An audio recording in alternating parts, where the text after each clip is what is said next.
Hello viewers, welcome back to my channel. I am Puspen Dasgupta. Thank you so much for appreciating my video on Dostoevsky's The Brothers Karamazov.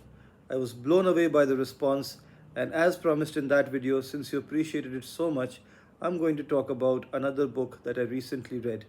This is also a very famous book and one of the classics of the 20th century. This is a book by William Golding called Lord of the Flies.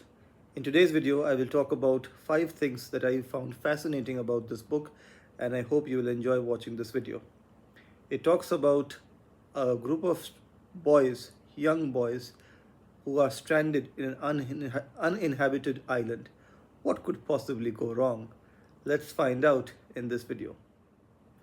Now, as with Dostoevsky's The Brothers Karamazov, Lord of the Flies also talks about the inherent weaknesses of human character.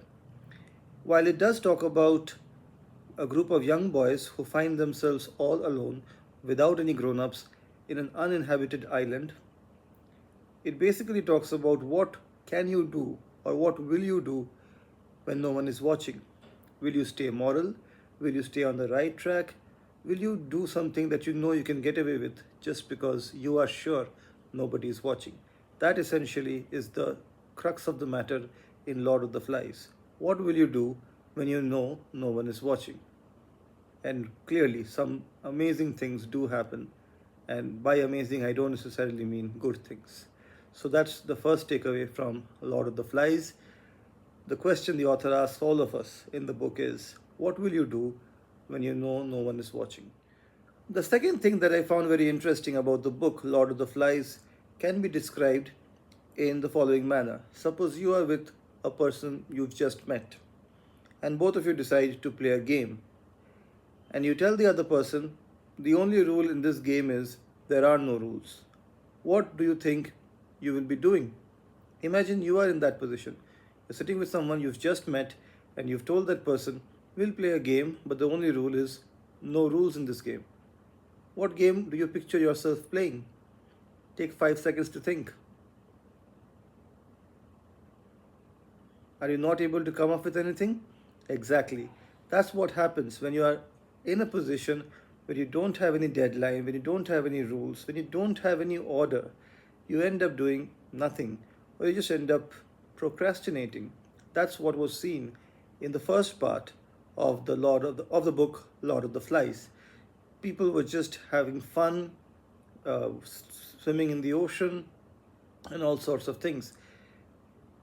How does the book turn nasty? Let's find out in the next takeaway. Now, if a group of young boys, 12 years old and younger, find themselves stranded in an uninhabited island where there is wildlife, but there are no grown-ups, they are bound to be scared. What would they be scared of? Animals, big, ferocious, carnivorous animals. If not land animals, then definitely marine life, because they are in an island, they are surrounded on all sides by fish, carnivorous fish. But they might think, okay, we are on land, fish can't invade the land, but they do worry about animals that may be hiding out of view. Maybe they are in the bushes, in the forest, up on the top of the mountain.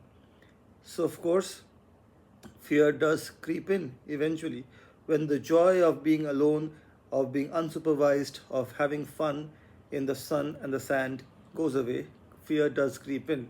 And fear makes us do all sorts of unforgivable things. That's what we will talk about in the next takeaway.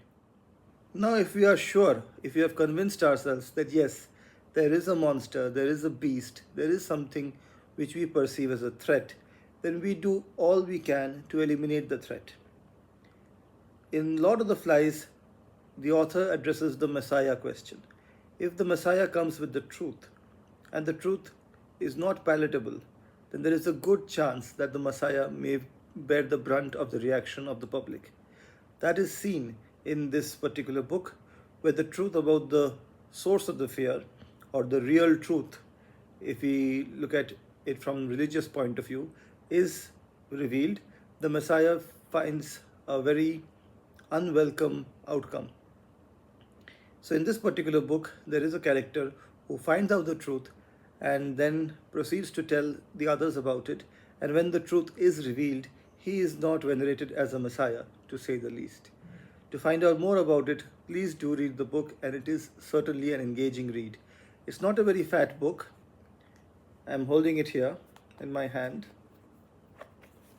It's just about this much in terms of size. It's about 230 pages, so you'll really enjoy reading the book, and I hope you're enjoying watching this video. Let's talk about the final takeaway from this book. The great thing about the book Lord of the Flies is it is a parody of what we believe to be the normal order of things, and certainly is a parody of the British way of things. In a very early part of the book, it talks about very proudly that we are British, we are very good at these things, we are the best at these things, we are very civilized. But of course, it is not a question of being British or being Indian or being from some other country. When you are faced with extreme situations, extreme measures end up being taken, especially when there is fear, there is insecurity, and there is lack of order. So even the British in this particular case fall prey to it. A very interesting thing that I noticed in the book is there is a part of the book where a major character uses a racist slur, and that particular word is not mentioned in this edition that I read. So I googled it, and of course it is the most famous racist slur of all. And it does highlight that even good characters have biases, and we do need to acknowledge these biases, and we need to root them out as well. So Lord of the Flies is a magnificent read, and I strongly recommend it to all the bibliophiles watching this video.